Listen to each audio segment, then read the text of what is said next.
Masira sei muri Zimbabwe tadzoka zvakare nenyaya dzenyu muzora nhasi tine nyaya dzakati tichaposta zvakare continuation yenyaya nezuro pane mamwe minutes asina kuuploadika ndichawaisa ipapo regai tipinde munyaya yedu. Ndakumorosa here makadiko. I hope munofara kumativi manenyika kwamuri tinokutendai nesupport yamunoramba muchingotipa misi nenguva. Regai tipinde munyaya yedu. Makasimba here tete ndinodawo kutaura abuse yandakaitwa napastoress wekuchechi kwedu tete. Chokwadi chiya chekuti Satan hachisi mumabhawa o mumastreets asi chakagara zvacho muchechi ende zvinhu izvi zvinoitika right pasi pemhino dzedu zvekuti vanhu munenge musiri kana kumbofungira chinhu munenge mutori murima. Vabereki nemagardens ari pano batisisai vana venyu ndapota. Sodomi nekumoleswa kunoitwa vana vazhinji hakuitwi nemastrangers asi nevanhu vekuziva. Tete ndiri musikana ane makore 20 uye ndinopinda imwe chechi yemagitare mumasvingo umu, name withheld. Chechi yedu inoenda the affluent of the society. Ndinotoenda kuchechi nevabereki vangu and it's pastor that lady was an angel in their eyes. Pastoress vanga vasingakanganisi kani tete. I think ndo zvakaita kuti abuse iyi itike right under the nose of my parents tete. Pastor vainge vaine program yavo for the girl child yataita every Saturday yainzi the good apples. The good apples yaiva more of a club yevanasikana vepachechi tikangoti muchidimbo mateenagers. Muclub iyi taitaura nezvenyaya dzechechi tichiita mabible verses, kuimba nziyo, kuenda kumatrip sevasikana nemufundisikadzi wedu. Taitaura nyaya dzekushandisa madrugs uyewo the dangers yekuengager in early sex. Vatete program iyi maziso mevabereki medu yaiva right asi mumaziso emufundisikadzi. It was the perfect opportunity to hunt for a prey.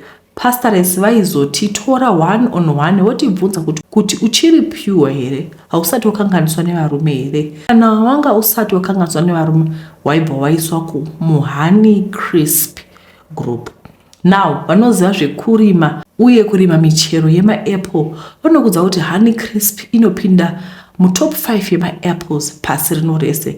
Zvaitodadisa tete kupinda muhoney crisp group nokuti pastor vaibva vatanga kungokuitira tumafavor twakasiyana siyana zvekuti it was every girl's dream to be the group the elite, but few were chosen. Kuma trips vaiza kuti pastoress vanenge voenda newe kuma holiday vaienda newe asi it was done in such a way kuti kana muri 5 vari muhoney crisp group maita rotation yekuenda kuma holiday mubereki aizofarazve. The system yaizoita senge a reward for keeping yourself pure, and the system iyi tete wanga usingabvumiri kutaura zvaiitika kana uchinge waenda napastoress. Daira kuti it was a way of keeping a secret kuti pasazoita zvitaurwa zvakasiyana. Chance yangu yekuenda napastorkadzi yakasvika. Kwaiva newomen's conference kuVictoria Falls saka mufundisi vakanditi ndipfeke comfortable things taizoenda kuVic Falls via road. Ndakapembera vatete. I was going to brag to my friends. Vamwe vaimaonera mafalls mumapikicha nepa TV. I was going to experience first hand. They were going to be jealous shame. Mufundisi vakauya vakakumbira kuvabereki vangu vakabvumira mudenga vakati it was an opportunity to see successful women. Ndaizokura ndiri inspired to be someone in life. Pastoress vaiva nadriver wavo ataiti Mukoma James vakarova GD6. Takaenda mota yairohwa naMukoma James ichibvuma road. Pastor made sure kuti I was not bored road sevachiridza nziyo dziri age appropriate to my eats. Vaimeka sure kuti I had enough twainge tusingaperi. Takasvika kuVic Falls. ini ndainge ndatopfidza nekuneta agesi kusajaira kufamba malong distance. Mukoma James vakabhukirwa room yavo. Ini napastor taizoshandisawo room 1. Room iyi yaive nema2 masingle beds, saka ini ndaizovata pane mwe mbedha, ivo vaizovatawo pane mwe bed. Pastor vakanditi taiva tafamba jeni hombe, saka napainge pasina chandaida kudya ndaizonogeza zvangu ndozorora.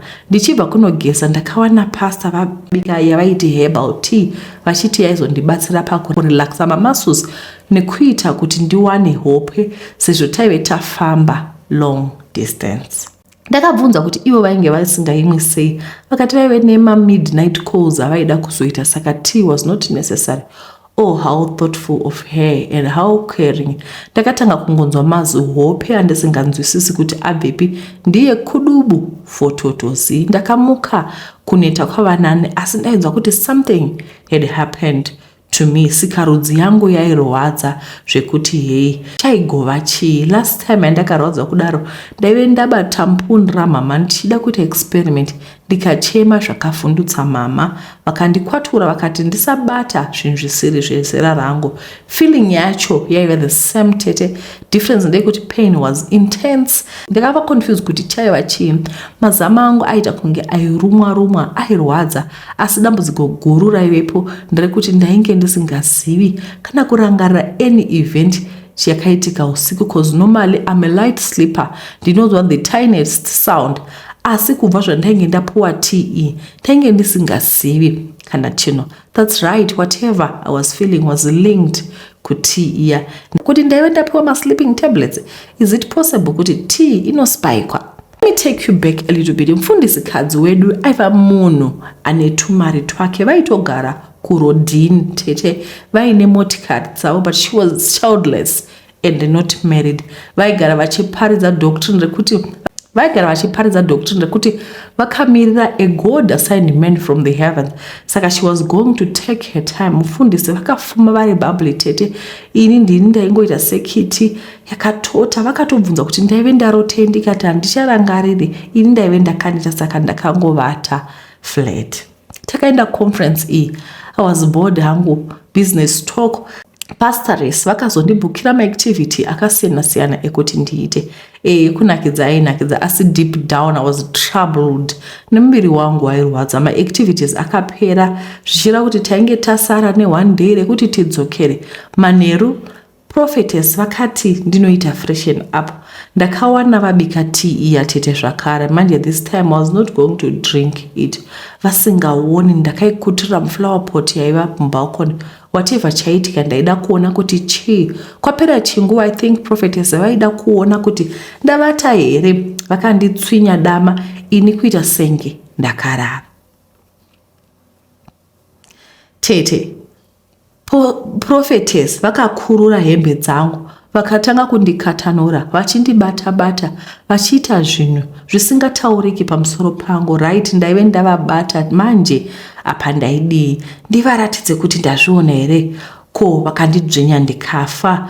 Mufundisikadzi vainge vari lesbian uye she preyed on young virgin girls avo vaiva mu-elite group ravo rainzi Honey Crisp.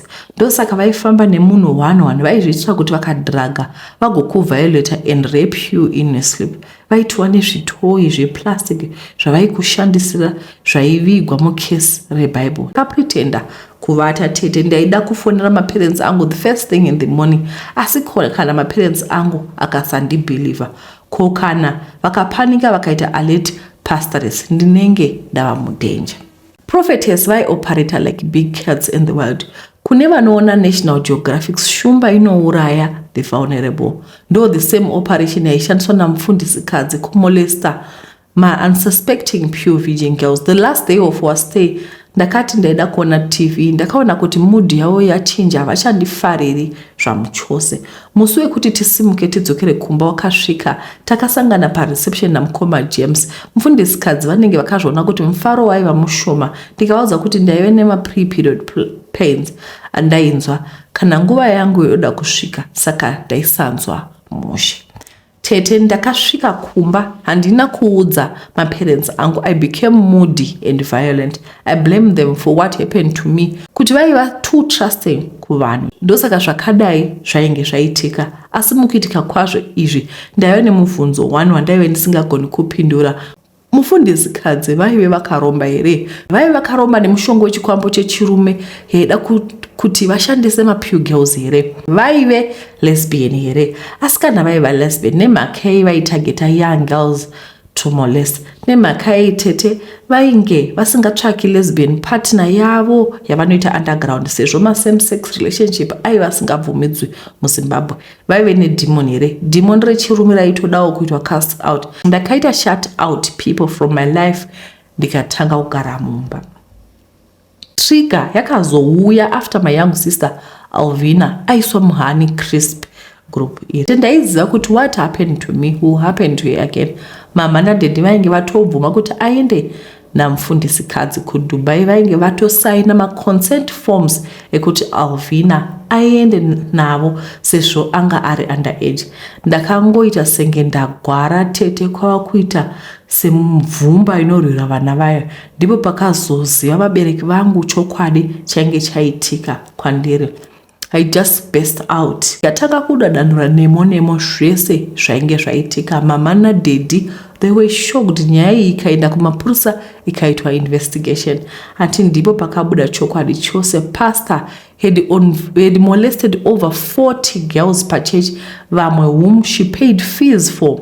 Maybe kwaida kuvavhara miromo chete. Zvakazodiscover kuti vaya vainge vasiri pure. Mufundisikadzi vaiita pimp out vana kuma older men, vana vachibhadharwa mari vachinyepera kuti the heavens had smiled on him. Mufundisikadzi was arrested vakachargewa nechild molestation, child prostitution, abuse of office. Vakapiwa 15 years behind bars. Nyaya iyi yakaomesa vanhu mukanwa tete. Pakatobuda rumors kuti vaive nemishonga yavaishandisira vana vadiki. Right now I'm going through therapy, but I have my episodes dzinomborusa. Purity yangu yakabviswa nemunhukadzi achishandisa plastic toy. Now tete, how does one heal from that? Vabereki nemagarden vari pano, don't be too trusting of vanhu. Treat everyone like a potential predator and protect your children at all cost. Thank you for your time. Zvakaoma. This is painful. Vanhu vakaganga, vanhu vari kuabuse mapowers avanawo, vanhu vari kuabuse maoffice avanawo. Namai nanababa ngatisatrustai vanhu around our kids because nyika yashata. Regai tipinde munyaya inotevera. Makadi vatete ndisire nyaya yangu pa page penyu. I need help. So nyaya yangu yakamira yakadai. Ini ndakakurira kuZimbabwe, nzvimbo handichatauri. So ndakakura ndichigara nemwana wavatete since panga pari pedu nechikoro. Kumba kuna mai baba ndaienda maholiday muna August muchirimo cause muzhizha nenguva yekukohwa ndaifudza mbudzi. 2017 ndakanyora grade 7 yangu and I was happy because ndainge ndava kunogara pedo namai. Asi time yacho mai vanga vorwara ndobva vazotorwa nevanin'ina vavo vakashaya 2018. So pavakashaya ndaenda kugara navatete vangu vakandikumbira kuna baba kuti ndokumbirawo musikana andibatsirewo mabasa epamba. So kushayika kwakaita mai, everything changed so fast. Vatete vamwe ndokuti ndipei ndiende naye, vasiri vanandimbogara nawo. Takaenda tikanogara navatete vaipinda marange. Ini ndakakurira kwaMwasha. So vatete vakati hande kuchechi kwangu.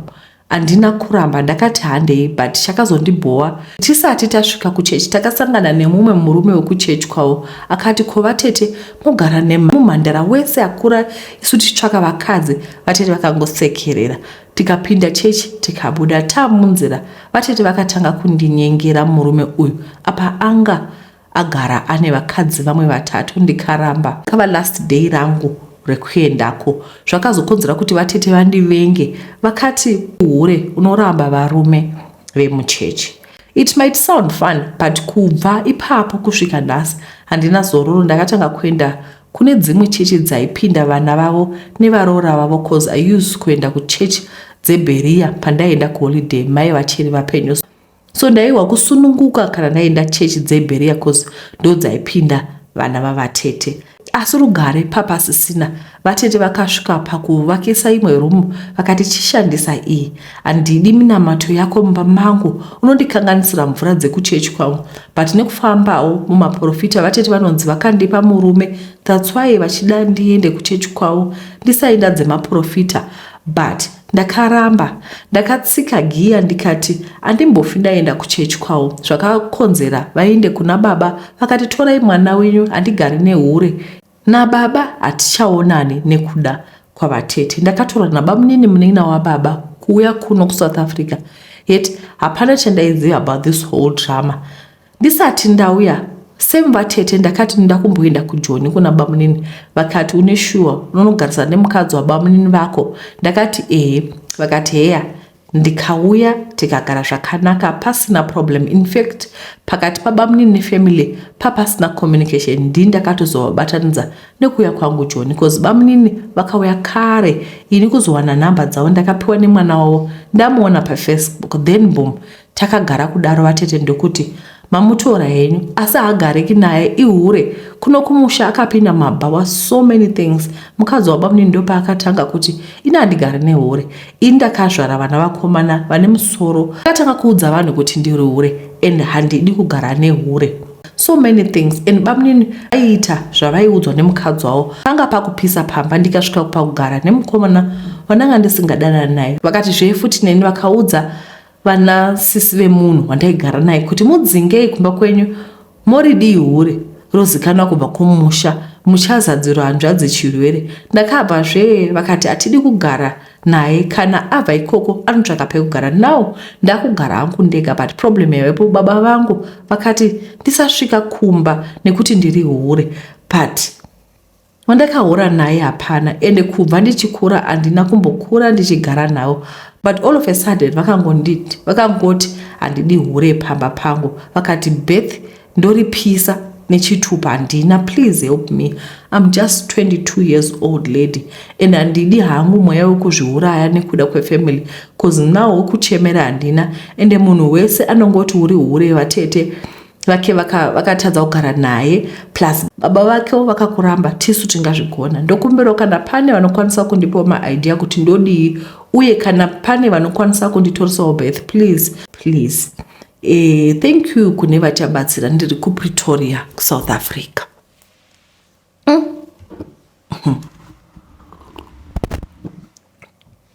Inga zvakaoma vakangoshaya mai ndo panotoona kuti maproblems ose abva atanga. Akaramba iye akati aiwa bodo inini handikwanisi kudanana nemunhu. Kubva ipapo zvikadonziwe uri hure. And I think isusu hanzi in life when you are told things about someone handiti mupe. Ini ndo ndokudza kuti ningi yakashata, ndo ndozokudza kuti yakashata. Imi mumba matoti yakashata matoitwa bluetooth ruvengo. Give a white paper, give him a chance so that mumuzive, get to know that person. Izvezvi vatete vakangoti ihure nekuti akaramba kurogwa. Kubva ipapo vakudza musha wose kuti hure. Mwana achidzingwa achina kuenda kusvika kunogara nevakomana pedu vega. Zvakaoma. Vatezvara vangu pese pavanofona vachiti muroora mugoti unoda kusukwa, ndinoona ndichirara nevarume vapfupi asi ndichimuka ndomuka ndine ropa maoko. Ndiri mudzimai ndakaroora kugokwe asi ndiri kugara mukwekwe. Murume hapo ari kuJoni kuno ndinogara nevana. Amene wangu andambobvera ndakavaona vapenyu havo asi havagari nababa nekuda kwehurombwa huri mumusha. Ini murume haana kundibudira pachena nehurombwa huri mumusha make nekuti iyewo ane chekuitawo nekubatwa ndizvo zvinomupa mari yatinowana. Ndava nemakore 15 ndiri mumusha umu asi hapana chakashata chandakaona until last year ndakafonderwa naHabi kuti ndaifanirwa kuenda kumusha baba varwara. Ndakaenda shuwa ndakasvika baba vairwara ko ndaizive kuti zvikwambo zvavo ndizvo zviri kuvatambudza. Ndakasvika paine mugoti waive wabikisa sadza raitobva pamoto asi handina kuona poto yavaivabikirwa pamwe neyaivabika. Baba vakazoti ndivo vainge vakangamwa kugeza mugoti. Vakati torei mugoti ugeze muroora ndingafe nemabayo. ndakatora mugoti ndokugeza panguva yandina kuziva kuti kuzviroodza kuzvikwambo, asi hapana chakaitika ndiri mumusha. The next day vakatomuka vave fit zvekuti vakauya kuzovaona vemuraini vakashamisika kuti ndiye munhu anga akutandadza here. Vamwe ndivo vakati dei matora baba maenda navo nekuti kusvika kwako vabva vatopora. Asi baba wakati aiwa ndiendi, musha wangu unosara nani. Ndakazogara hangu kwemazuva mashoma ndokudzokera kumba kuvana. Musi wandakasvika kumba ndakarota tezvara vangu vachinditi muroora mugoti unoda kugezwa. Ndakanogeza mugoti uyo asi ndaive kuhope. Ndichidzoka ndakasvika mumba mune turume tudiki tusina hembe twakatanga kurara neni zviri serious. Pandakamuka mangwana acho ndakaona ndine ropa richierera kubva muruoko asi ndisina pandakakuvara. From that day ndinoti ndikarota baba ndinorarwa nezvidhoma izvi tete, ndomuka kunyangwe pandinenge ndivete pane ropa. Murume hongu ndakamuudza asi akati usave nemunhu waunoudza ende usaenda kumaprofita, pandinouya kuZimbabwe tozvifambira. Akatoti pamwe ndeve kwako vasingadi chakanaka nekuti tete kana iri mari tave nayo. Murume wangu dhiu raanoita Joni handizive, asi chandinoziva ane mari. Ndakazofamba ndaona kuti zvanyanya, ndaida kuti ndione kuti angave ani ari kuita zvinhu izvi. Ndakanobata murume wangu pamwe nevatezvara nehasha ndakanosvikomubvunza kuti ko unodarirei kunditambudza. Akati ndakakutii nekuenda kumaprofita ako, usachema neni mangwana endikoko hauchandione, ungarwadzwa nekurara nezvikwambo zvinotipa mari.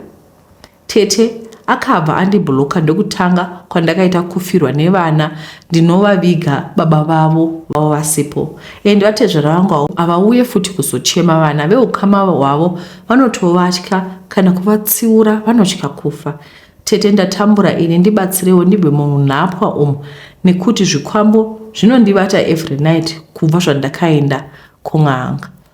Indagara ndangowakuhla panguva yekwaye mugoti unoda kusukwa, mugoti unosukwa chii chinosukwa, like the concept zvafanira itsvimbo yoda kusukwa zvinotaurwa nechishandiswa nemadimikira.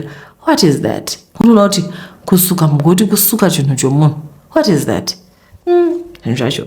Saka vari kutiwo vedu ndoshaya kuti ndidii, asi kana ukafumura nyaya kazhinji kachona zvinobva zvapera. Vari kutsvaka kuti ndekupi kwavangaenda kwavangabatsigwa, asi munongosiyawo macomments. Asi chanda kungoti ndechekuti in the end our help comes from the Lord. Hapana kumwe kwatingaenda kugara munamata chaimo. Ndinoziva vanhu vakaroorwa mumisha maibva mushonga usingaiti, asi vanhu ivo vakatosvika pakudzingwa mumisha umu nekuti vainamata vachimira pana Jehovha Mwari achivagwira. Our help comes only from the Lord. Alright. Regai tipinde munyaya inotevera.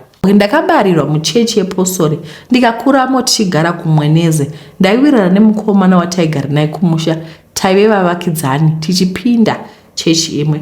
Vabereki vedu zvakare vaive madzisahwira.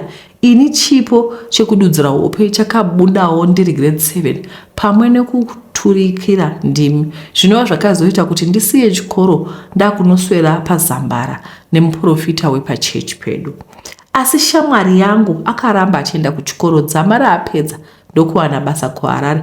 Ndakazongonzwa kuti avhura sangano rake ave muprofita. Akandifonera achindibvunza kuti uri kubhadharwa zvakadii nemukuru wechechi pakugara paZambara kwawaiita.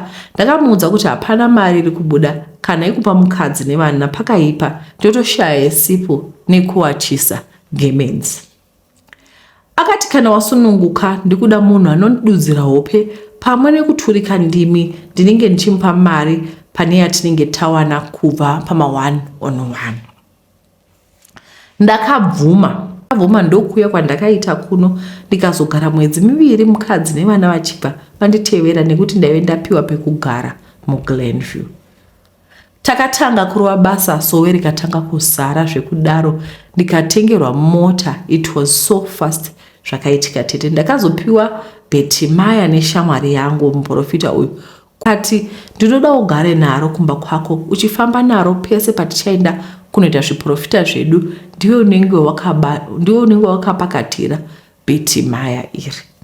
ini ndakangotora nemachira emagemenzi asina kusonwa. Maive mune bhuku, right? Ibhuku rakapiwa paakasangana nemutumwa Gabriel, pakaudzwa nekuzodzwa nemweya wechiprofita. Asi akatosavhura bhuku iri. Unongorivhura kana ndichinge ndanzi tirivhure tiri tese namutumwa Gabriel. Ini maybe chaive chimusha ndikabvuma. Takagara makore anokwana kuita 3 tichifamba nekuparidza nekuita ma1-on-1 tichitenderera nyika dzakatipoteredza tichishandira vanhu. Takazoita trip yekuenda kuUK kunoita ma1-on-1 tete. Mapepa akati aita ndipo paakauya akati ngativhurei bhuku remutumwa tinamate takaribata atitungamire parwendo. Takavhura takanamata tichipedza takatambira foni kuti mai vafa asi ndaifanira kukwira ndege musi waitevera. Shamwari yangu yakati kana mubhaibheri zvaivemo hatitadziswe kunoshumira Mwari nekuti amai vashaika handei vakafa kuvakafa. Akatumira madzimai edu mari yakawanda yekuti ishande panhamo isi ndokukwira kuenda kuUK. Ndairwadzwa tete nekufa kwamai vangu asi basa raMwari raidawo kuitwa. Takasvika kuchando Sandi mari yatakaita zvekuti ndakati saka wanga uri miedzo here wakauraya mai vangu kuti ndikone kuuya kuzosangana nekorona iyi. Takagara kuUK for 3 months tichiita ma1-on-1 nevatendi. Kudzamara tadzoka ndakaenda kunoona pakaradzikwa mai vangu. Pamwe nekufambira hama dzamai ndichibata maoko vakaratidza kusafara nezvandakaita kukwira ndege mai vafa, asi ndakavaudza kuti rwendo rwaive rwatorongwa kare. Vakanzwisisa tikaendera mberi neupenyu, asi hama dzangu dzakatanga kufa zvisina tsarukano, vatete zvekuita one after another. Ndakatanga kuona kuti panoitika problem iyi yerufu tinenge tanamata nebhuku rinogara mubhetimaya randainge ndakachengeteswa neshamwari yangu muprofita uyu wandinoshanda naye. Ndakaudzwa kuti harisi bhuku sekuona kwandinoita, rine connection necult iri muno muZimbabwe inonzi the Prophet Brotherhood, zvekuti vanorombera chechi kune vanenge vachida kupfeka masutsu vaya vanoshandisa munhu waanenge achifamba naye. Vaya vanounza Bible nemvura yapapa vanourayirwa mhuri kuti sangano rikure. Kusaidi kwedu kwechipostori isu vana musondiso tisu tinopiwa bhetimaya rine bhuku iri rouraya hama dzedu. Ndakanzi enda unomupa bhetimaya rake nezvizvo zvakakupa ndokuti hama dzisarambe dzichifa. Ndakanomupa vatete asi hama dziri kungofa. Ende kuti munongedzere mutemo munyika medu unoti hakuna muroyi, ndodawo help, ndatambura. Zvakaoma. Icho chinombonzi bhetimaya chiyo, like bhetimaya. Bhetimaya, it's not like a Betty person. Bhetimaya, andisandambozvinzwa language inoshandiswa kumachechi nana musondisi. Handisi kuti musondisi chii, but vakapiwa bhetimaya. Bhetimaya ndio rikuhla vanhu muri bedweka vanhu vaMwari tatambura chokwadi ndi munhu anokuganyira. Zvakaoma bedweka. Dare motiudzawo kuti tingaita sei, vangaitawo sei nedambudziko ravapindana naro iri. Alright. Regaiti Liyo ndaimuda uye ndaimuda kunyangwe baba vangu namai vangu vaimuvengera kushaya mari. He was a vendor achitengesa airtime paZindoga shopping patakadanana. Indaigara muna Lillian pamba pedu maparents vaive nemari zvakaita kuti ndichikwe nevakomana vakawanda. Ndainyengwa nevarume vevanhu chete, vakomana vaitondiseza zvekudaro. Ndakatanga kuti pandiri form 3 ndaenda kuschool nemota ndaidzidza pacollege iri muCBD. I was a customer yaliyo ye-airtime. Takaita ma-friends for some time and I was attracted kwari. Yaive nhama hayo but akanaka. Liyo iye akandiudza kuti anondida and haana kufungira kuti ndingamuda. Takadanana kusvika baba vaziva, vakamboenda paZindoga vakamuudza kuti murombo ngaatsvake klasi yake. Ndakazobira baba mari ndikamupa kuti aite start something chisiri airtime.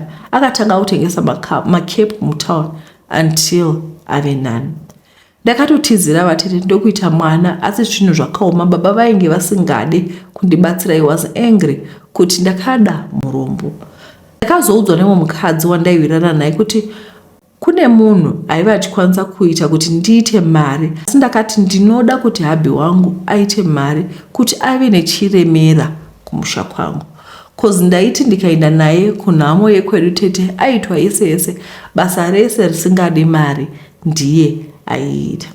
Ndakaenda kunoona mubatsiri akanditi the only way andingakubatsira naye kuti ndikubvise chibereko, asi auzoiti mwana zvakare, asi murume wako achitanga kuita mari sezvauri kuda. Ndakabvuma zvese ndokubviswa chibereko, asi ndakadzi ndisaudze murume wangu nekuti akadziva mhiko inenge yatotyoka.